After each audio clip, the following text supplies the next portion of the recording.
Hello everyone and welcome once again to this very special event organised by the British Union of Spiritist Societies, where we are looking at the 175th anniversary of the birth of French Spiritist philosopher Léon Denis. Today we'll be joined by Munir Gariba, who will be talking about the second part of the problem of life and destiny. Now, this event, like I said, has been organised by BUS and is being streamed both on YouTube and Facebook in partnership with the Irish Spiritist Federation, Kardec Radio and Kardec Group. So please make sure that you give a thumbs up, like and share this event, and don't forget to let us know where you're watching from. Give us a hello, so we like to say your names near the end, and make sure that you subscribe to these channels as well. Make sure that you stick around with us to the very end as well, because we'll have a few announcements from BUS as well as a Q&A with Munir. Right, so let's introduce our guest, because we don't like to hang around too much. We like to give our guests the opportunity to give their presentation as much as possible.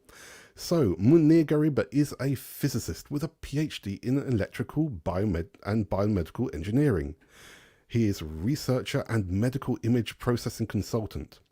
He discovered Spiritism when he was 13 years old, and when living in London in the 1990s, he attended the Allan Kardec Study Group, as well as the Family Group and Fraternity Spiritist Society. And Munir is a co-founder of the British Union of Spiritist Societies, BUS. He currently lives in Curitiba, over in Paraná, Brazil, and attends CIFA, the Francis of Assisi Spiritist Studies Centre.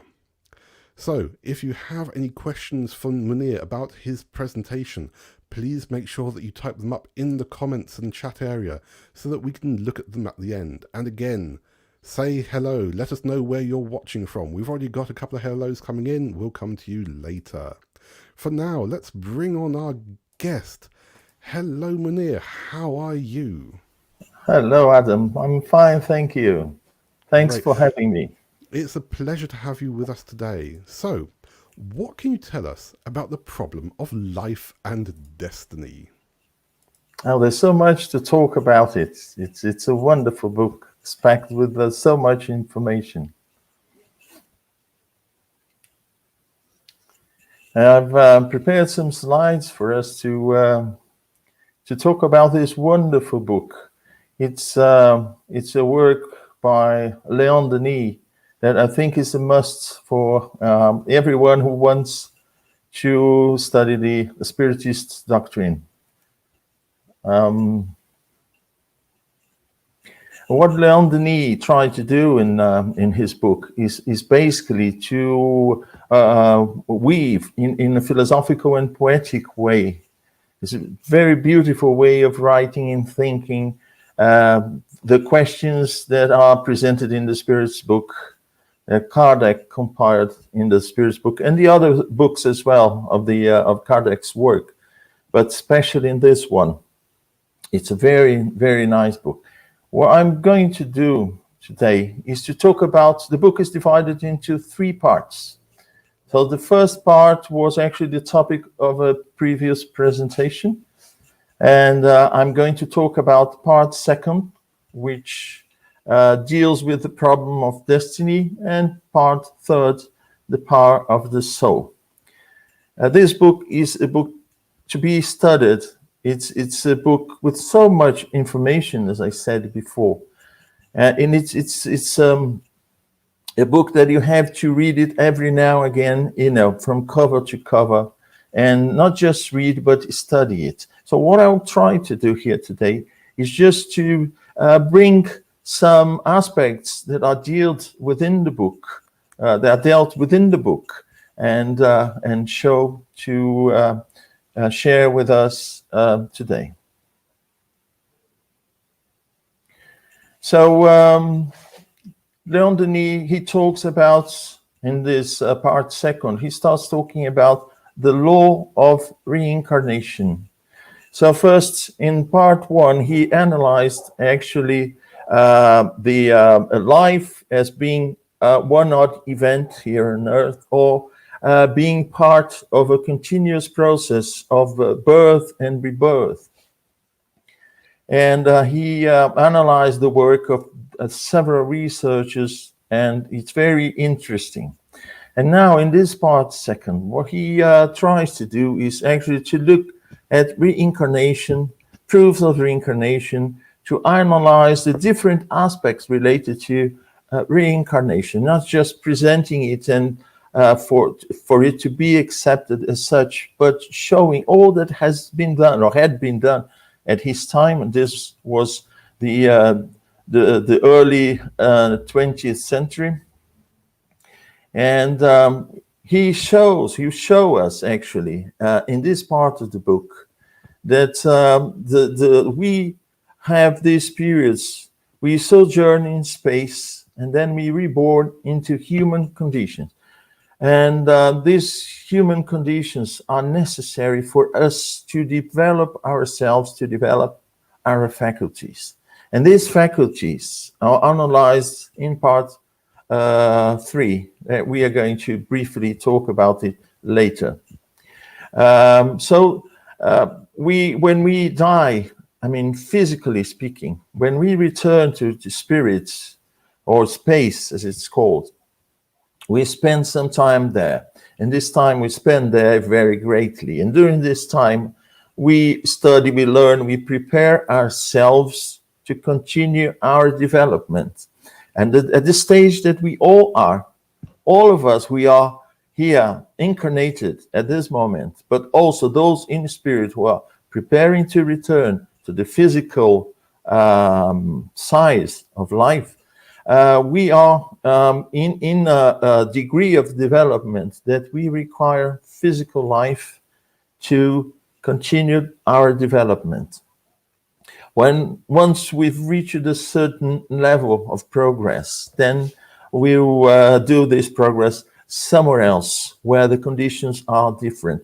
It's more or less like a school. First years and then last years in school, we learn different things. We develop different aspects of ourselves. They are not the same, and then the conditions, the requirements are completely different if you are at the beginning or if you are about to graduate. So, and this law of reincarnation, of rebirth, explains a lot of situations that we find here in our planet, in our daily lives. When I first got in touch with the Spiritist doctrine, I had so many questions, and what attracted me to Spiritism was actually the fact that he could answer these questions to me. Some of these questions haven't been answered because I'm still studying the doctrine. I know very little after so many years. As you said, I first got in contact with the Spiritist doctrine when I was 13 years old, and since then I've been joining study groups and so on. But it's not something that you can grasp, in a few years. It's something that takes several incarnations actually to grasp the real meaning.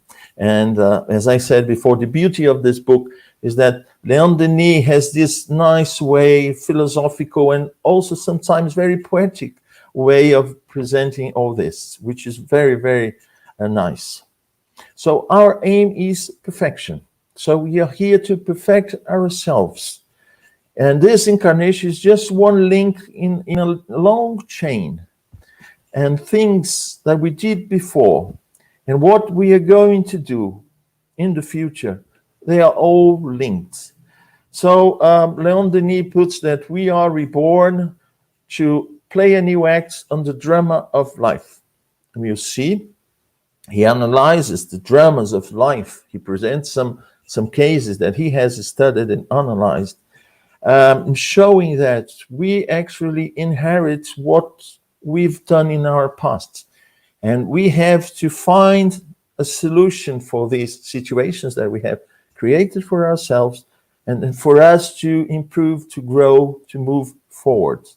So when he said we are here, we are reborn to acquit old debts, I don't like very much this word, but we are here actually to sort out situations that haven't been sorted out in the past. And we are also to conquer new powers. So all these together, all these three together, are actually to facilitate our ascension, our growth, and to speed up our march towards perfection. So the law of reincarnation, we see, for instance, around us, different situations. We see extremes, actually. Of course, there are variations in between, but we see these extremes. We see people, they are very happy, to some, good fortune. And then, on the other hand, to others, we see misery, we see suffering, misfortune. We see beauty on the one side, health, strength, and the other side we see weaknesses, deformities, and sickness. And we ask ourselves naturally, I think everyone has at one point or another asked him or herself, can all these be explained by one and only time here? Just one incarnation. I mean, we come, like a blank sheet of paper, and then we have completely different lives here, and then we get to the end. For some it's just the end, nothing else. For some others, we'll be judged by what we've done, but we will be judged by what we've done based on completely different opportunities and lives that we've had. And if we look at the material aspects, heredity, we'll see that it doesn't explain also this, doesn't answer this question that we have. So if an individual life, it begins here on earth, and there's nothing before, and it won't be, there won't be anything else after that. So we won't find explanation for these anomalies. But then if we start to look at different perspective, seeing that it's just one step forward, that we have our luggage when we arrive here, and we'll take our luggage, which are our deeds, the development we've made, the mistakes we've made, we'll take with us, not as a sort of a punishment or something that we'll be judged by those things we've done or haven't done, but by the mere fact that we have to start from those points and then move forward. If we did something nice, we have to improve this quality that we have developed. If we did something wrong, we have to undo it, undo the mistakes, like walking into a very clean, tidy place. We go there and do something. When we leave, we have to leave it clean and tidy. If we make a mess, we are responsible for cleaning it up, for organizing things. So the teachings about successive lives. So we come to the physical worlds. We have an incarnation here. We return to spirit. We live in space. And we spend some time there, not just waiting for the following incarnation, but we are there preparing ourselves, studying what we've done, preparing ourselves, acquiring new resources within ourselves to come back and then carry on this process. So Denis puts that the destiny of a being is but the development through the ages of a long series of interesting cause and effect. So whatever we do, each time we're invited to make decisions. These decisions will be the cause, and then we'll have the effect. And then according to the effect, we'll have a kind of reaction. If we do something good, the effect is good. The cause is good, the effect is good. The cause is not so good, the effect won't be that good. So it becomes very clear as we go through the book, through this part, that we inherit whatever we've done in the past. But we inherit that because it shows how much progress we've achieved according to what we've done correctly and the mistakes we've done. The same when we go to school. We need extra classes on the subjects that we haven't learned properly, that we've made mistakes. But on those aspects that we feel that we've progressed, then we can move forward to a more difficult, more challenging situations. I like very much because he is very clear after going through the different aspects and analyzing the different situations and ideas, and he comes to the conclusion that we are constantly constructing our future. And it's very important when talking about, because we're talking about action and reaction and decisions that we make. And then based on these decisions, we have our actions. And then we'll get in return the reactions to what we've done. And we have this freedom of action. This is part of the spirit. Many times people come and ask, why, if God is perfect, why hasn't God created us perfect as well? And then after, many times that I've tried to answer this question, I came to the conclusion that perfection is not something that we gain. It can't be gained. It has to be conquered. So we are on the process of conquering perfection. But how do we conquer perfection? Having the freedom to make our choices and learning from our choices what to do and what not to do. And then within this freedom that we have, some of us will follow a certain path. We choose the path we want to follow and how fast we want to go along that path that we have chosen. We may change at one point if we want to. We have this freedom. And others, they decide to take a hard, arduous path. So he or she can quickly reach these summits of a thought of the development. So it's up to each one of us. We see if we want to get to a point in our profession, in school, in anything, if we work hard, if we study more than the average person would study, certainly we'll get there faster. But if we decide to, together with that, to have a very nice social life and do other things at the same time, so we're going to progress, but very slowly. It's the same in life.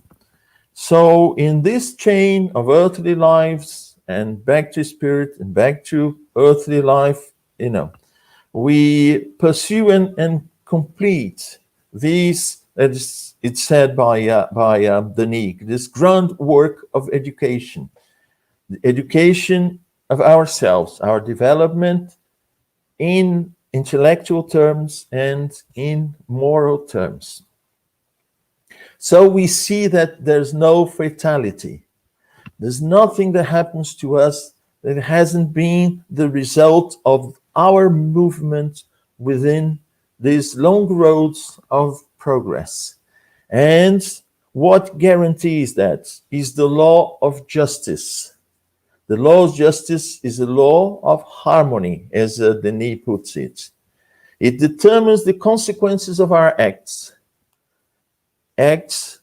which haven't been chosen by us with the use of our freedom.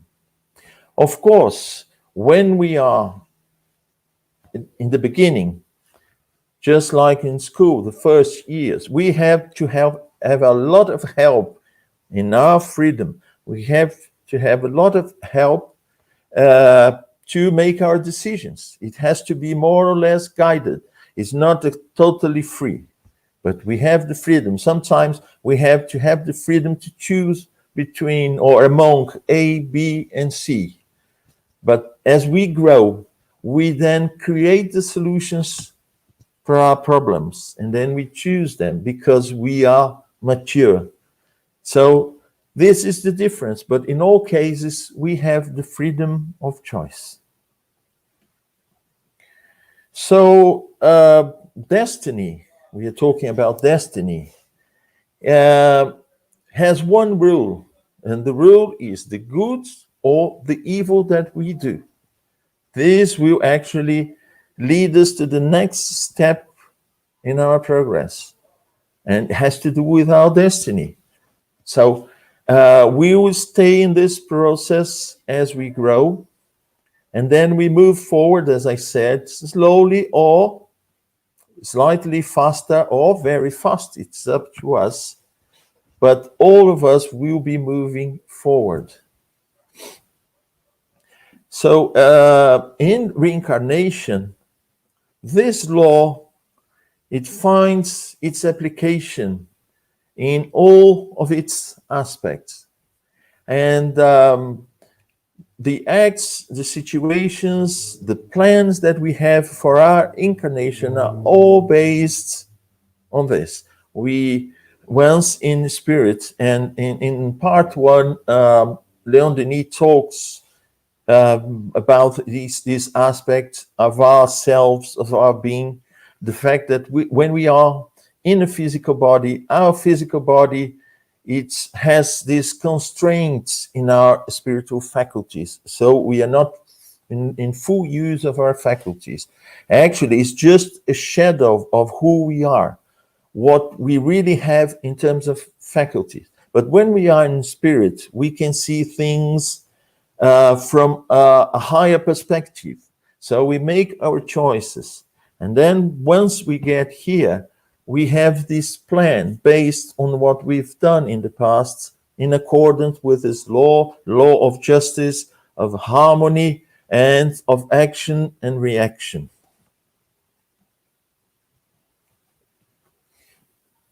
So what are these rules presiding the return of the soul to the flesh? The law of attraction and affinity. So analyzing the Spiritist books and the works of other philosophers as well, Denis came to the conclusion that when the spirit reincarnates, it is attracted to the group conforming to its tendencies, character, degree of evolution. So we walk together as groups. We are not just beings progressing on our own, alone, without assistance. We have assistance all the time. So in our present incarnation, we belong to a group. The group is much larger than the one we have here physically around us. But this is the group. We've been attracted to the group, as it's been said, according to our tendencies, our character, the degree of our evolution. So we'll get the experiences that are necessary. We'll get the situations that we need to, in order for us to sort them out due to mistakes from the past, and the opportunities that will take us, will lead us into the next step, will take us from where we are in terms of progress, and will move us forward a little bit. So these are basically the three elements that we've seen in a previous slide that are the purposes of our life. So and sometimes because our group, we say, a familiar group, part is in the spirit world, a small part is here actually.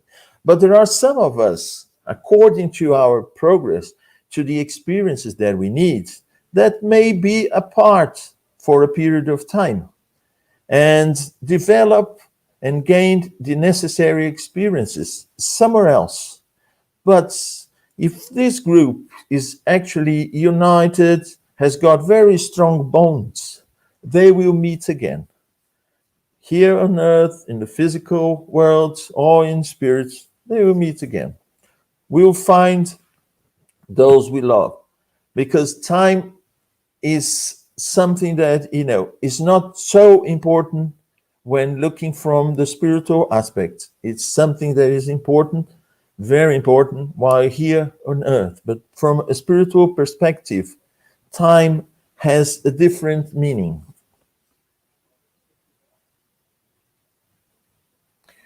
And what is the process of reincarnation? So it's important to understand this process. It's important to have a background from part 1 and also from the Spirit's book. It deals with different aspects. It talks about the perispirit. The perispirit is this fluidic envelope. It's like a spiritual body, we could say that. It's a spiritual body that accompanies this spirit. This spirit is not material. It has no shape. It's almost like a spark. It is the home of intelligence and all the attributes that we have. But this spirit needs this fluidic envelope to be an entity. So now when we call spirit, when we say spirit, we are talking about the spark, the intelligent principle, but also this envelope around it. Allan Kardec gave this name, peri, because it's around, and the spirit around the spirit is the spiritual body. The spiritual body is very important because the mind, the spiritual essence, like molds this spiritual body according to what we are, at the level that we are, the problems that we have, what we think, how much progress we've made, the difficulties we bring from the past, the memories that we have, and this is very important. We'll talk about this later in more detail. We've progressed, we have our experiences, we are recording this all the time. So where is this? It's in our perispirit. So this perispirit makes it possible for us to come to incarnate in the physical world. And the moment of the attachment of our spirit to the physical body is the moment of conception. This is actually a work that has been done for us to get the right genetics for the body that we are going to take in this incarnation. And little by little, this perispirit, the perispirit will guide this organic process of cell development, differentiation. So we know that from conception, where we have these two cells getting together to form the egg, and then this egg starts to divide itself in so many cells, and groups of cells will differentiate themselves to do something, to become an organ.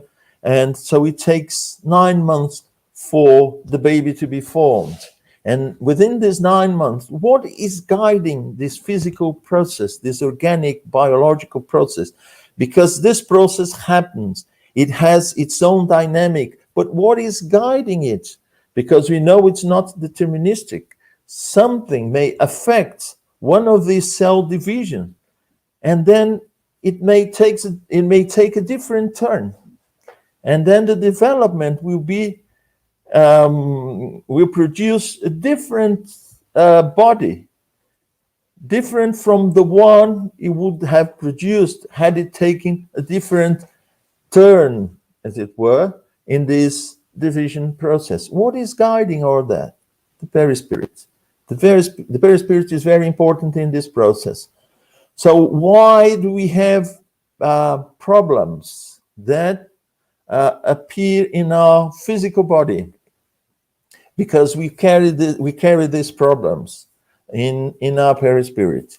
And when the perispirit is guiding the development of the physical body in the mother's womb, it's actually affecting this process and transferring to the material body what the perispirit brings in itself. So fiber by fiber, molecule by molecule, from conception to birth, the fusion operates slowly. So it's a process that happens over this period of time. It doesn't end. Just the formation of the physical body takes 9 months. After birth, it takes approximately 7 more years for the perispirit to be fully confined, in inverted commas, but fully adapted to the new physical body. And that's why, and Denis explains that also, that's why we have, within this first 7 years, it's very common to find spiritual perceptions by the children within this period, from birth to 7, 8 years old, because their perception is not fully confined to the physical body still.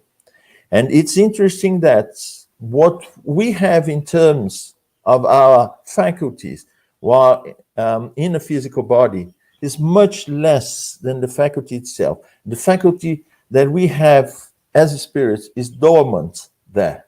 It's just part of it that managed to guide our brain cells to develop the brain, our brain, according to the genetic material that we inherit from our parents. So the genetic material is like having a collection of different pieces. And what can you make with these pieces? Well, I can make a little car, I can make a little castle, whatever. And if you have a great variety of pieces, you can be very creative. Otherwise, we have just a few options in terms of organic development. So we get a brain according to this inheritance and according to the information, the qualities that we bring in our perispirit. So we have this increasing flow of material elements and vital forces. These are furnished by our ancestors. These forces are there in the egg. As I said, it is an organic process of cell multiplication, but guided by the perispirit. And we say that during this period, the perispirit is going to be reduced. It's like going into a mold slowly. You are expanded, and then you have to shrink to get into this mold, or going into a sort of a very flexible t-shirt, a small flexible t-shirt. So as you go into this t-shirt, as you dress this t-shirt, the t-shirt will get the shape of your body, but it will have some constraint. It will actually limit your movement, your degree of freedom in terms of movement. We could make this analogy in relation to the perispirit having to reduce itself and be confined in a physical body. And then there is the loss of memory. So we lose all the memory, not that we lose, we waste, and it's gone erased, as we have on our computers. No, has been completely deleted. No, it's dormant there. It's like a door that we close. It's like putting something on a standby. Why does it happen? It's actually the natural phenomenon of reincarnation. The physical body promotes that. It sort of shuts down the doors of our memory. They are there. And they have also influence upon us, upon who we are here on earth in the physical body. But it's not very clear. We can't remember very clearly facts from our previous lives, not on a normal state. When we are awakened, there are special situations, and also Denis in part 1 has studied these situations and has presented them to us in part 1, as I said. So rebirth itself is the cause of forgetfulness. So, as I said, it's like closing a door and keeping this memory from our past there. And it's interesting because each moment in our life, each moment that we live, be ourselves aware or not, we are storing information in our memory. So we store information we have while in a physical body. This information has to go through our brain, our physical entity, the brain, and then from the brain it passes on to the perispirit. Some of this information will be kept in our memory. We remember these facts very clearly, but some of them are there in our subconscious, and we don't remember these facts. Sometimes someone has to say something, oh yes, yeah, now I can recollect that or this. So it's there, we don't remember. And it's the same about our previous incarnation. So our memory has no interruption. It just shuts down when we are born, and then starts recording new information, but also with the influence of this memory that is there, dormant, but it hasn't been erased. And then when we die, we return to spirits, then we get all these together in like a film, with different scenes, but that are continuous. There are no gaps, there are no intervals with no information there. It is a chain. It is an association of ideas, facts, knowledge, everything. And this is being recorded every minute in our lives. So when we come to a new reincarnation, so we just forget what we've done. Memory from the past is there. So it's like starting, not from the very beginning. It's a new start, but not from the very beginning.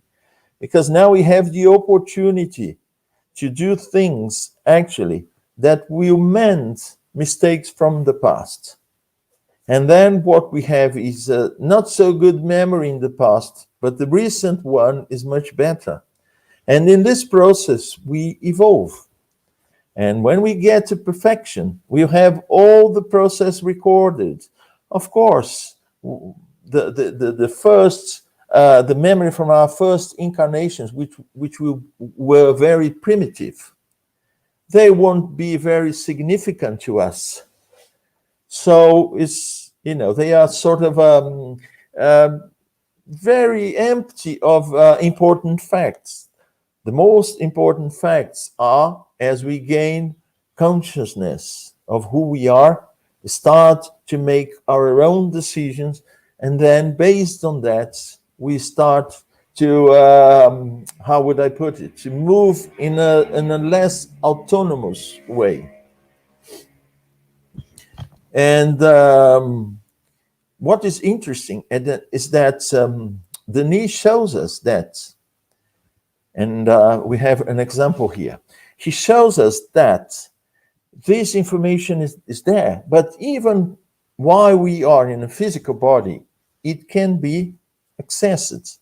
So what is the problem? Being aware while we are in a waking state, we lose all the contact with this memory that is there, with the faculties that are there. But it's very interesting that using hypnotism, and what hypnotism does is induces us in a sleep state, hypnotic sleep state. And in this state, it's more or less it's similar to the sleeping state, normal sleeping state. Our perispirit gains a higher degree of freedom, because the body is sleeping, so the organic functions are brought to a low level. So it allows, it's like when the sun is going down, we start to see the stars. The stars are there, day and night. But why we can see during the day, especially if it's a nice day, the bright sunshine, exactly because the sun is shining, we can't see the stars that are in the sky. But when it goes down, when night comes, we start to see that the sky is full of stars. It's the same with us. When we have our attachment to the body a bit loosened, we then start to regain some of our faculties. There are spiritual faculties. And we can access our memory. And it's very interesting, because in this study, Dr. Peter Doyen, the Faculty of Medicine of Bordeaux, he did an experiment with a 17-year-old girl. So this girl, up to 5 years of age, she used to speak Gascon dialect, the dialect from this region of France where Bordeaux is. And then from 5 till she was 17, she spoke only French. She couldn't remember how to speak the Gascon dialect anymore, because she was 5 when she stopped speaking it. And from that onward, she spoke French. But then into this hypnotic sleep, they gave her the suggestion that she was 5. And then she forgot French. They would speak in French with her, and she wouldn't understand. And then she could speak the Gascon dialect again, and she could remember in minute details all the thought situations that she experienced in her life during those first 5 years. And then she could not reply a single question in French. So they realized that the memory was there. She needed these induced sleep states, induced by hypnotism, so that she could loosen this attachment to the physical body and regain this memory. She had no suggestion of that. She was just taken to this sleep state, and the questions start to be related to her 5 first years, the first 5 years of her life. And then she would forget completely. And there are many cases that Léon Denis brings to the book, cases like this. The person simply can't remember. He or she is placed back to a moment in this present life, or even there's a case I'm going to show a bit further, that it goes back as far back as 4 incarnations before. And the person loses the abilities that he or she has conquered lately.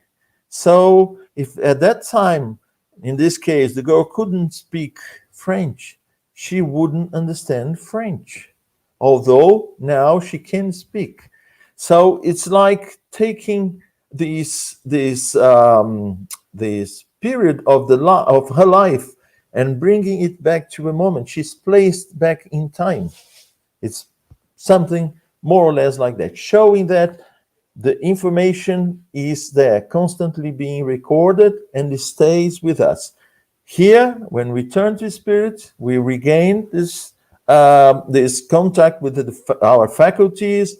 We regain our memory, our faculties, and then when we come back to a new physical body, we lose that again momentarily for the period of our incarnation, except for these situations during sleep or during a hypnotic session, or sometimes during serious illnesses, because when our organic body is ill, it loosens the spiritual body, the attachment to the physical, to the spiritual body, and then the spiritual body regains small parts of its faculties.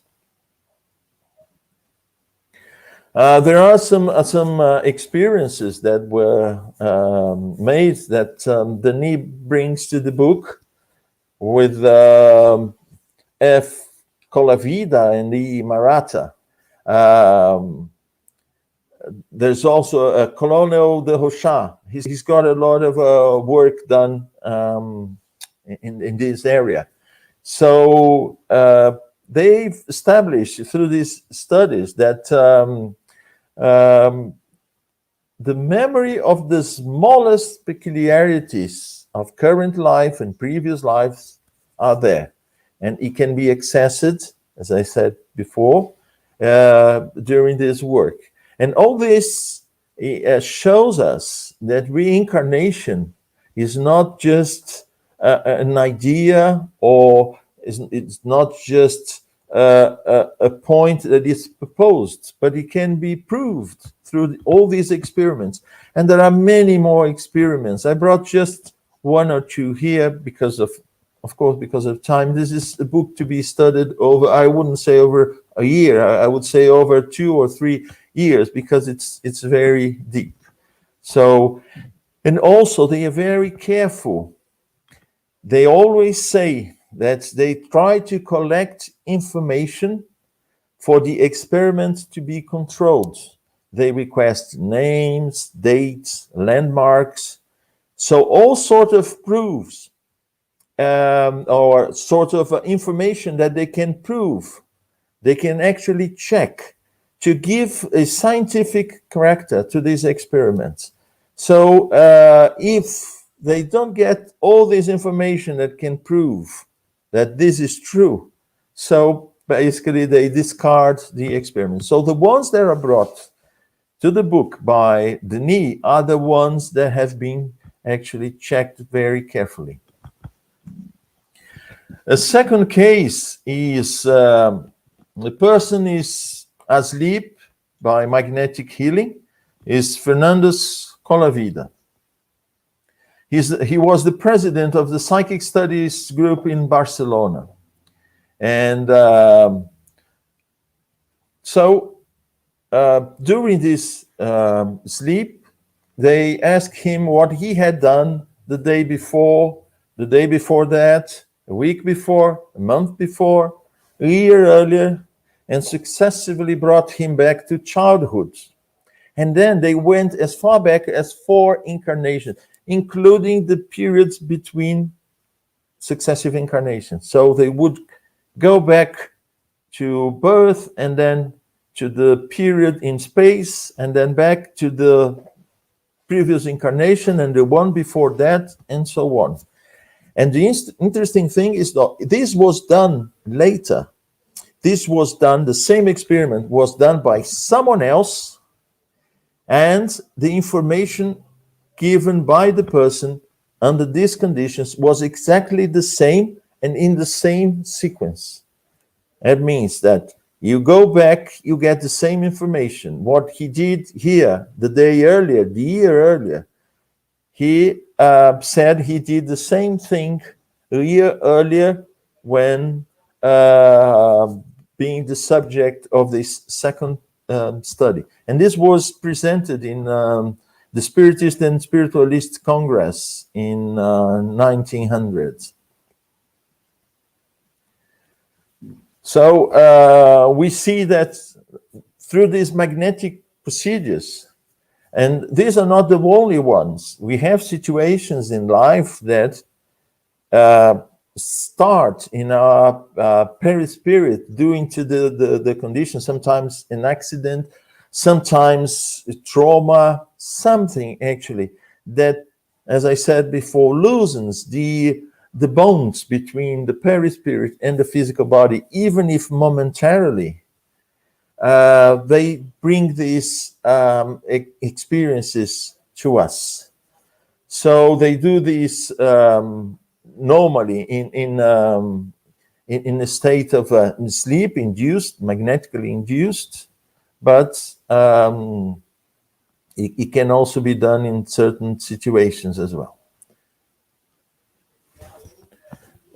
There's another case here.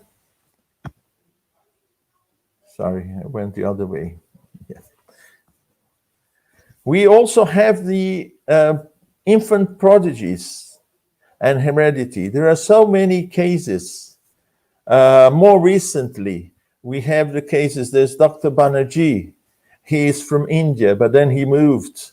Later on, he moved to the United States to do studies with children that used to remember previous incarnations. They used to say where they lived, who the parents were, how they died, and so on. And this very same experiments we see in this part second of Denis' book. And here he's talking about the precocious manifestations of genius. And there are so many cases. At his time, he presented several cases, and we know more recent cases as well. And he said, when looking at the law of heredity, we see that it cannot explain, because sometimes the ancestors, he gives here accounts of prodigies of tender ages, and the faculty was so superior when you look at the ancestors, the parents and grandparents and so on, that heredity wouldn't explain that. And he mentions here the case of Michelangelo, Mozart, Paganini, Pascal, Rembrandt, and so many who were considered geniuses at early ages. And this is just to point out that what we've gained in experience, the effort we've made to learn, to acquire something in a previous incarnation, stays with us. And in one way or another, it will come with us, and it shows itself under certain conditions. It shows itself in the following incarnation or even incarnations, if this is necessary.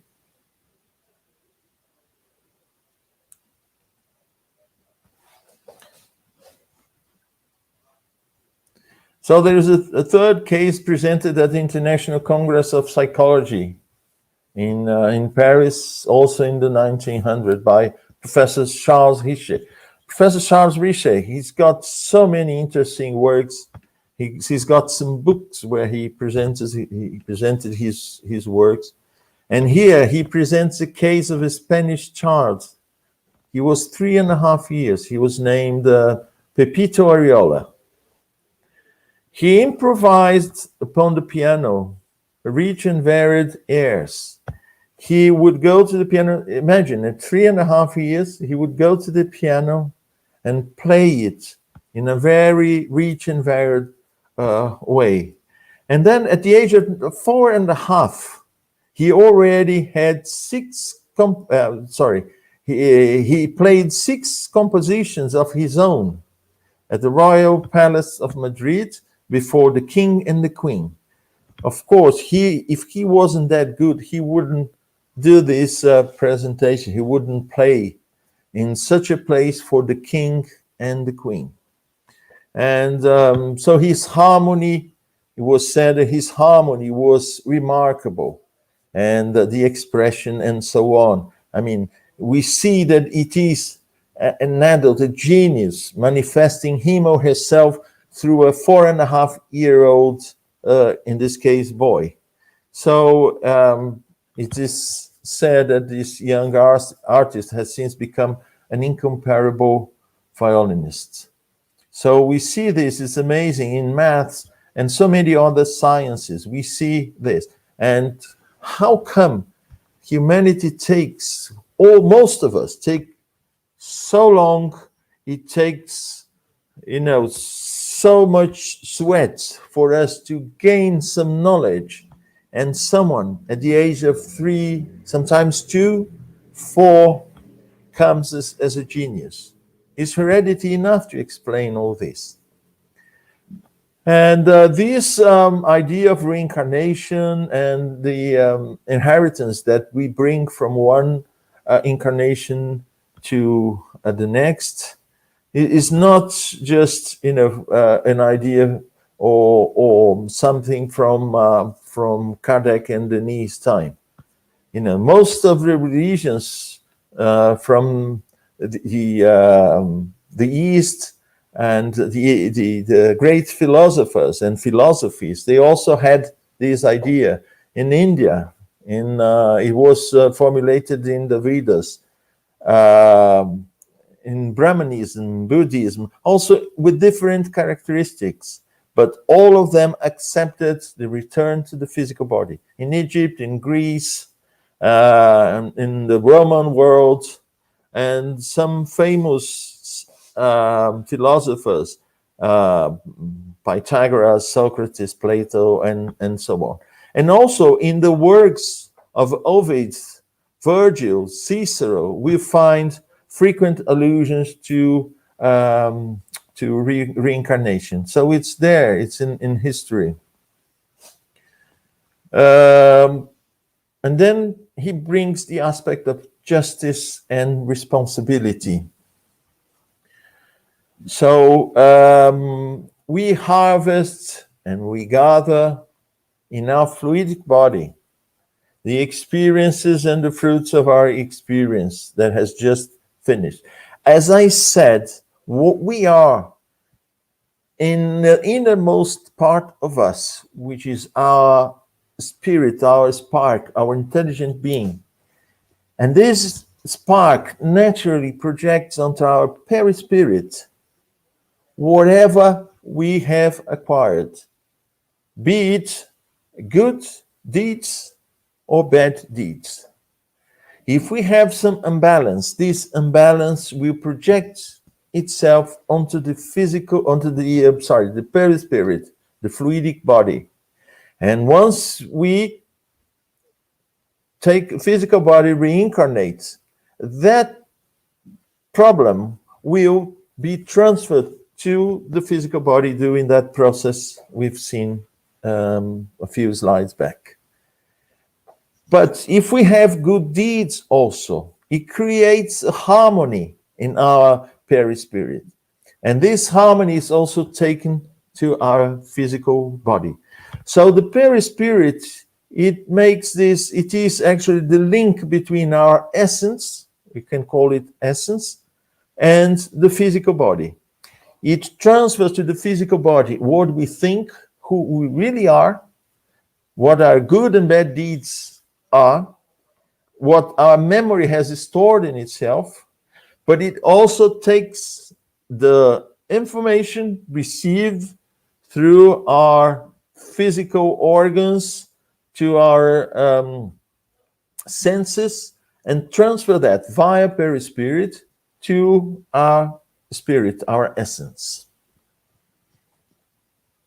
So our faculties, the home of our faculties is in fact our spirit. So the purpose of our life here is to conquer, to progress, to conquer all the elements, all the attributes that we have in ourselves waiting to be conquered, waiting to be developed, waiting to unfold. And sometimes we need challenges. Some people work like that. If you don't challenge them, they don't react in a very positive and energetic way. So they say, oh, I'm not motivated at all because I'm not challenged. Be it in sports, be it in work, whatever, even intellectually. But when someone comes and challenges the person reacts with energy and gets motivation. And that's what Denis presents in his book. We need inhospitable and hostile nature. We need these challenges. Initially, of course, these are very rude situations. It's a very aggressive, hostile nature, and it requires certain challenges. It requires certain efforts from us to be able to face this situation. But as we progress, the type of challenge, the type of situation that we are faced with are slightly different, of a different nature. Otherwise, we would keep reincarnating in a very primitive, aggressive environment, and we wouldn't have conquered what humanity has conquered over the millennia. So struggle is necessary in order to make triumph possible and make the hero inside ourselves emerge.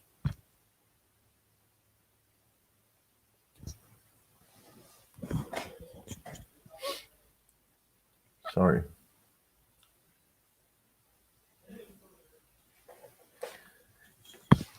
So there's this excerpt from Denis that I brought here. I find it very interesting. I think it's, it summarizes what the secret of destiny is to construct me, an individuality. We do this over thousands of lives. And sometimes we do this in different worlds as well. And under the direction of our older brothers and our friends in space. So we are not alone. We are part of a group. We take decisions sometimes in group. We have to face it, but we have to face our situation as part of a group. Then we climb the paths of heaven to mount ever higher, to become one of the authors of the divine drama, one of the agents of God in the eternal work. We are active in creation. We are not passive. Life is not deterministic. So he ends with, to work for the universe as the universe works for us. Behold the secret of destiny. So it's very nice. It puts this present life under a different perspective.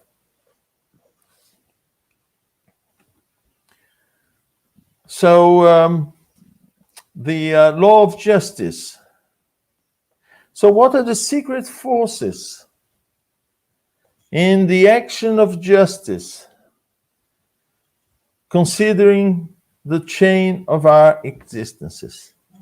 And basically what Denis puts is that the same way natural laws, we have gravitation and so many natural laws that are accomplished without someone there to impose it. The same happens in regard to the law of justice. So to every action, as I said before, we get a reaction. And in this process, we move, we gain experience, we learn in this huge laboratory that Earth is. So there isn't someone who is there saying you were right, you were wrong, you are going to be punished. Or no, this is a natural process. So for those who do things in accordance with the law of good procedures, they get peace and elevation. And those who violate they provoke suffering. So we see that suffering, what we see as suffering, is the result of violation of natural laws. And then I would invite those interested to go to the Spirit's book, Allan Kardec's The Spirit's book, and see the laws that are presented as universal laws. And then based on that, we can analyze our procedures and see if we are acting in accordance to these laws or not. So our acts, our thoughts, they are actually translated into this vibration of our perispirit. The higher the vibration, the more progressed we are. But when we are full of vices, and when we violate the laws, we actually get our perispirit in a lower vibration. So in this situation, actually, we transfer who we are to the characteristics of our perispirit.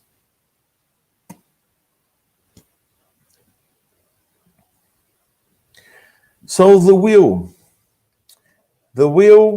is, or the willpower. So it's a powerful reservoir of forces and energies hidden within us. So the causes of happiness are not found in certain places. Oh, happiness is here, and sorrow and pain is there. No, it is inside ourselves. We can be happy or we can be sad, no matter where we are. And it's interesting because we see this in different situations. If we analyze different philosophies and religions, Jesus said, the kingdom of heaven is within you. And we see in the Vedas, it's said in a different way. You carry in yourself a sublime friend whom you do not know. And also a person sage said, this is a person saying, you live among stores filled with riches, and you die with hunger at the door. Meaning that we have all the resources that we need inside ourselves. And we have to learn how to unfold and how to make good use of them.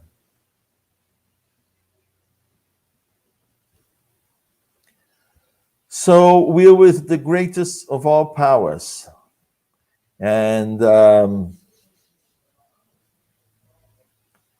so we need to use it to live, to develop our life, to attract new sources of vitality, so we can constantly make use of it in our daily life to gain the resources that are available, that are there at our disposal, but we are not using.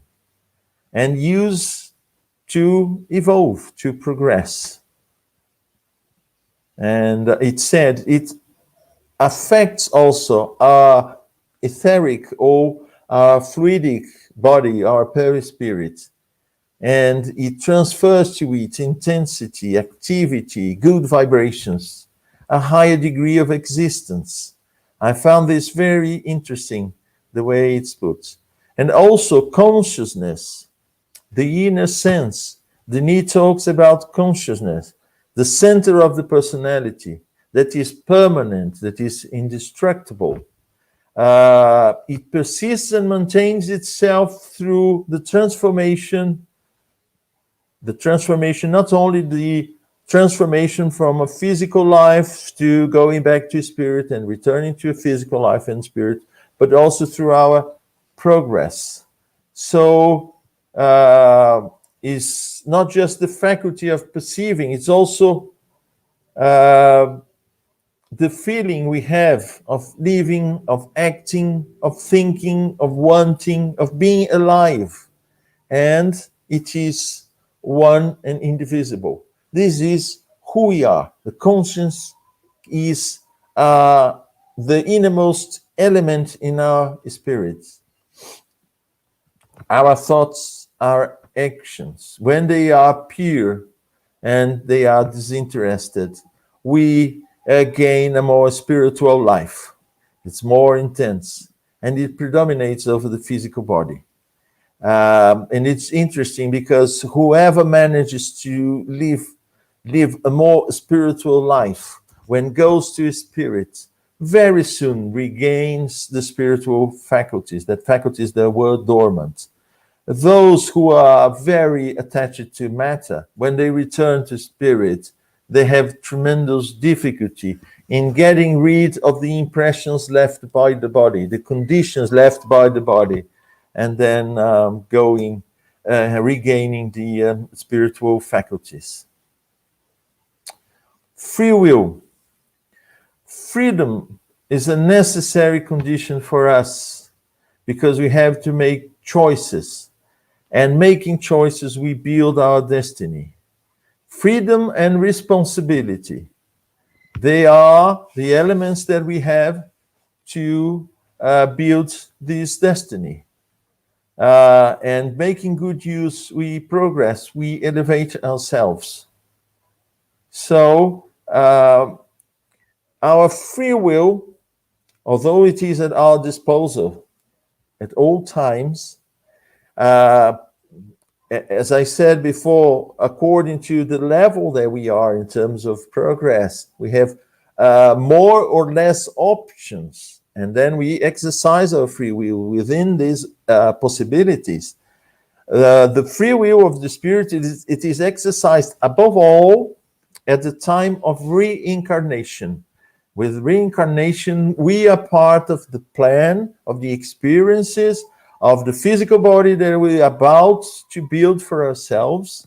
So we use our free will, including the free will to accept or not, to change our mind and wait a bit longer, prepare ourselves slightly better for the challenges that we are going to face.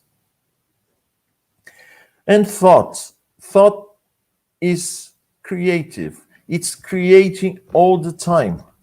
It projects itself in space. It transforms the fluid. It can be almost materialized in the spirit world. It's almost like something material there. And it's interesting because we are constantly thinking, and whatever we do, it has conceived in our thoughts beforehand. And that kind of a thought, if it's good, elevated thoughts, or if these thoughts are not that good, very inferior kind of thoughts, they are taken with the work that we do. And through these thoughts, we constantly attract to ourselves and project in our perispirit these thoughts, the idea, the atmosphere where we live in terms of thoughts. So, as it's been said by Denis, sooner or later, every product of the mind returns to its author with all its consequences. Thought is an attribute of the spirit, and it's very active. And discipline of thought and reform of character, this is also very important. It's important for us to practice discipline of thought, to select what we think, to select in what line of thought we engage, what we think, what we do. We have our actions, we have our thoughts, and we have our actions.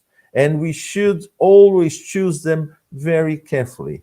And I would call the attention to prayer, which is a communion of by thought with a spiritual divine universe and the reaching of the soul towards eternal beauty and truth. So when we pray, and prayer is a connection, a thought connection with higher spheres within the universe, and it also can bring us joy and happiness and make our life much better and help towards our progress.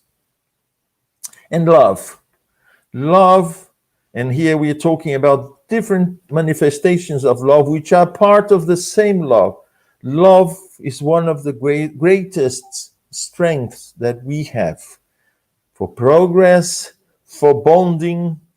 Love is so important that we see in different religions, especially Jesus in Christianity. He emphasized so much love God above us, all else, and your neighbor as yourself.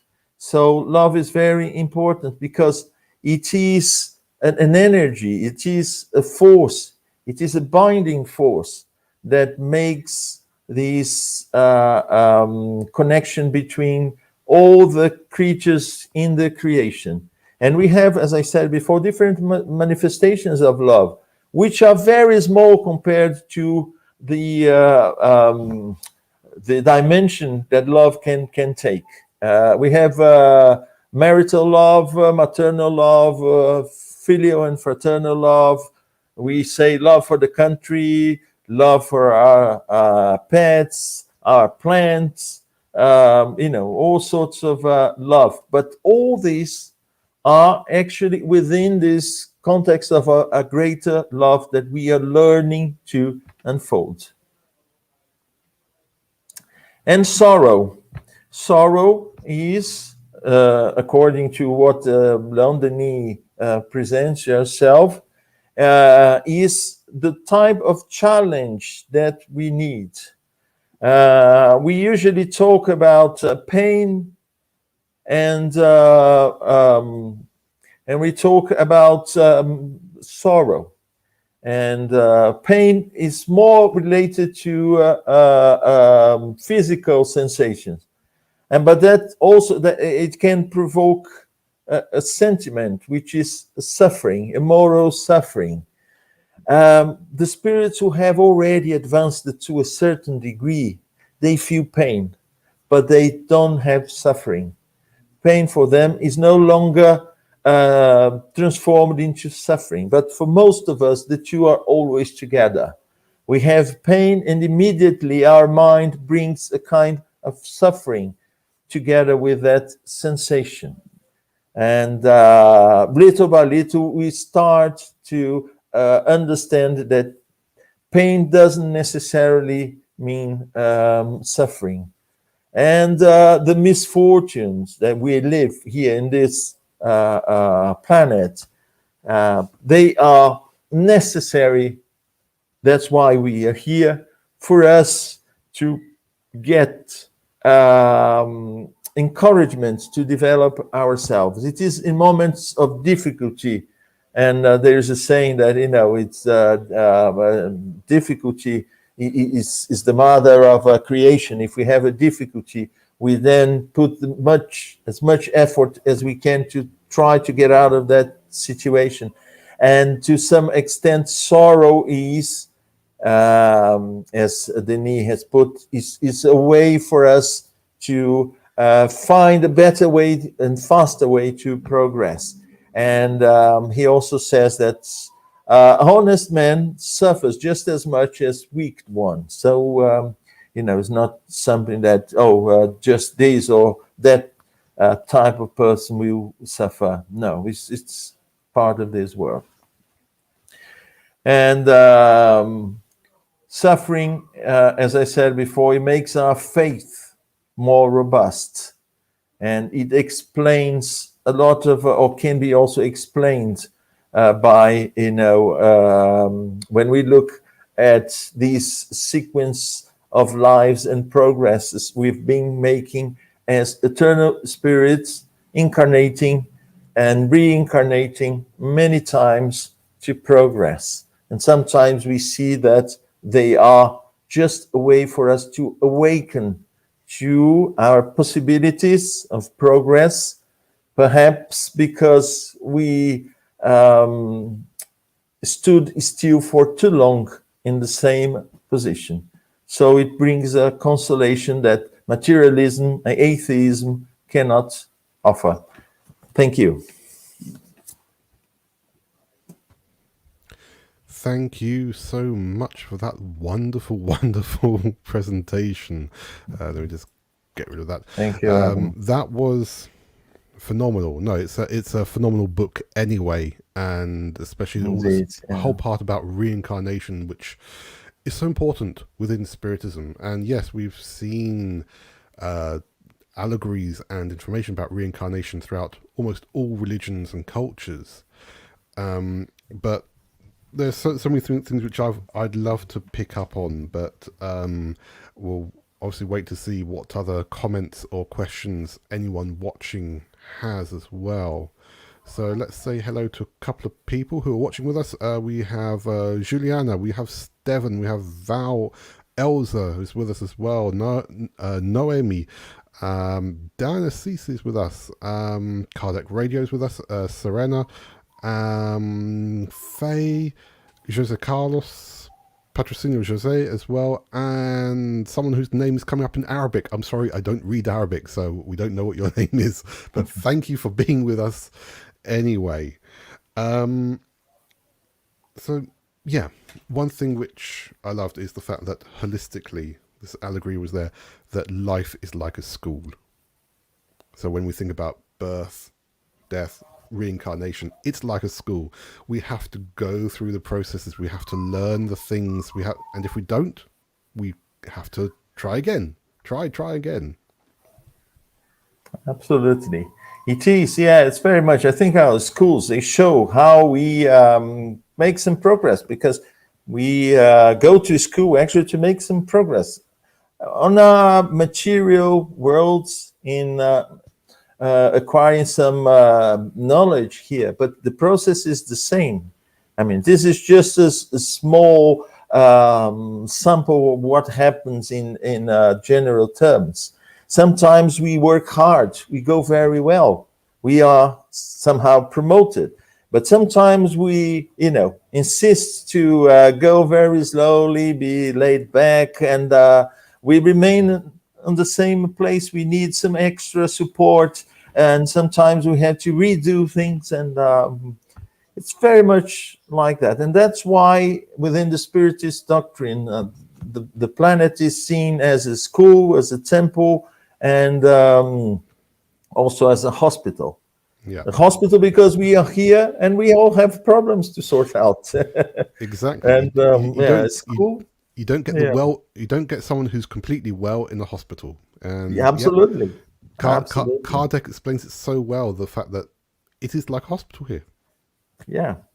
And that's why Denis says that sorrow is part. And it's important because at the same time that it is a consequence of our acts, it is a moment that if we take advantage of, we can hasten our progress. Yeah. Because everything that we go through is here for us to learn from. Absolutely. Yeah. Okay, let's go and look at a couple of notices from Bas while we're waiting for any other questions to come through. Let me just bring that up. Here we go.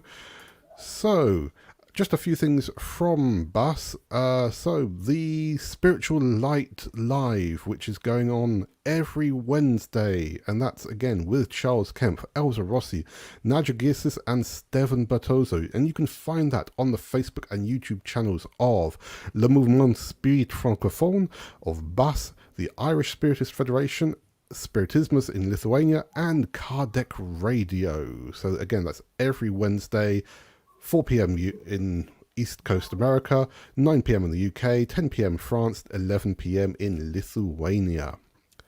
The next item is the next Léon Denis event with our good friend Dana Cece, who'll be talking about The Big Enigma, which is quite enigmatic in itself. What a title, The Big Enigma. So that will be on Saturday the 3rd of July. Same time, same place as we are watching right now. Just a reminder that our good friends, the Spiritist Society of Bournemouth, along with the Pooled Christian Spiritualist Church, are having their talks regarding the psychological series of the Psychological Series by the Spirit, Joanna G. Angelis, and the next talk will be on the 18th of June with the psychologist Marlon Rakedow. That's one certainly not to miss. And of course, Kardec Group, us here at Kardec Group, we do have our podcast, Insightfully Speaking, looking at the world from a Spiritist perspective. And you can find all the episodes available on YouTube, Spotify, Apple Podcast, Deezer, Amazon Music, and many other places. Just go over to www.kardec.org.uk/insightfully/speaking, and you'll be able to find all the details. And of course, following the Kardec Group social media pages as well.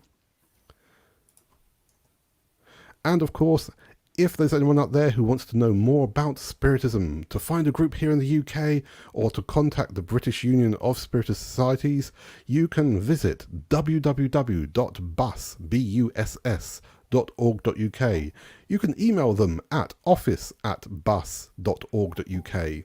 Follow them on Facebook at uk.bus, or go to the YouTube channel, which is Bus Audio Visuals. And again, that's BUSS, BUSS, British Union of Spiritist Societies. Right, let's take a look now at the couple of questions here. So, we have one question. It's from Mohammed. Our good friend's name is Mohammed. And he asked, do all bodies have the same mental abilities? And are addicts, are their bodies prepared for addiction? Well, the bodies, they are the result of our genetic inheritance. And working within that, when we come to reincarnate in a certain body, we work with the genetic elements that we have at our disposal. And sometimes we may have a predisposition, and this predisposition within our spirit to vices or experiences that we bring from our past incarnations, that will then take to our physical body, and that will affect certain areas of our physical brain. And that's why sometimes when we study the brain, we said, well, people who have some addictions, and this has been proved. We have MRI, magnetic resonance imaging, that has been done in under different conditions and situations with people with different problems. And they've shown that, especially with cocaine and alcohol, I remember coming across a paper, scientific paper about that. They show that certain areas of the brain are affected. And why are these areas of the brain as they are? And they had a mode, and this mode, which is the perispirit, may affect if you have this tendency for that. And then the body will be affected. Just like any other problem, you may have the genetic condition to develop cancer, but if cancer is not programmed in your perispirit, there's nothing there that will guide the cells to develop. It may not develop at all. And it's the same with addiction. If you have this tendency to develop it in yourself, then we will project onto your perispirit and then to your physical body. Yeah, no, absolutely. And again, yeah, Léon Denis talks about this. Kardec talks about it in the Spirits book. We can even find more modern references in, for example, Missionaries of the Light, the book from the spirit Andre Louise through the medium Chico Xavier, where they talk exactly about that. All the development that happens, all the planning that happens for each incarnation, for us to go through certain trials, to sometimes it's just to try to overcome things. So we're put in situations to prove that we can resist temptation, for example. Yeah, they won't say to us, well, you're going to be addicted to that. What they will do is you will have to overcome this tendency that you already have. And it's the same with other situations as well. We may be born in poverty in a group of people who are criminals, but it doesn't mean that we are going to be a criminal. Yeah. We have to use all the strength that we have to make the right decisions. And it's the same with everything else. Yeah. Because once we return to the spiritual plane, we're still the same person. So when we Yeah. return to the physical plane again, we're still the same person. We just carry all that baggage with us. Yeah. Okay. So just a few other little bits that I love that's in this. The story about little Pepito, the Oh, yes. little musician. Absolutely fantastic. Absolutely fantastic. I'm envious. I'm envious of him being 3 years old, be able to play the piano so well. Then later on playing for the royalty there. Come on. Yeah. But again, Amazing, yeah. we can see child prodigies all around the world nowadays. We can see that people are bringing with them this experience from their previous incarnation with art, with music especially. Yeah, and we shouldn't forget, I mean, sometimes we feel envious. Why he is a genius and, I have so much difficulty. I'd like just to sit at the piano and play beautifully. And, I've tried so many times and studied and, it's not for me. And, Yeah. well, wait, your time will come. I mean, you have to, we are all at the moment, the most adequate moment for us to progress. If something else would happen to us, different that, compared to the situation that we face nowadays, we wouldn't make that much progress. Yeah. We need to focus on the problems that we are faced with and the conditions that we have now. Yeah, absolutely. And also to focus on using love, like I said at the very end, because, to quote the Beatles, all you need is love. Yeah. And to quote Burt Bacharach, what the world needs now is love, sweet love. Yeah. Okay, well, I think we are more or less at the end of this. So do you have any last considerations for us? Well, I mean, reading this book is an invitation to read all the other Léon Denis books. It's just marvelous. It's something that, opens up. I would say it's difficult to present in 1 hour, 2 out of 3 parts of the book. Imagine the whole book, because it's so rich. Each item there brings so much information, and we try to build on that. And, we would spend, as I said, years to study the book properly. But it's been a wonderful experience, Great. And I thank you very much for the invitation. Well, no, thank you so much for being here with us. So I will pop you just backstage while I say goodbye to everyone. So again, thank you for being with us, Munir. Thank you. So, thank you so much, everyone who's been with us today. Thank you for the British Union of Spiritist Societies for organising this event. Thank you to the Irish Spiritist Federation, to Kardec Radio and Kardec Group for transmitting the event. We'll be back with you again on the 3rd of July with Dan Assisi, who'll be talking about the Big Enigma. So, thank you for being with us. Please remember to keep safe, and we hope to see you again very soon. Bye-bye.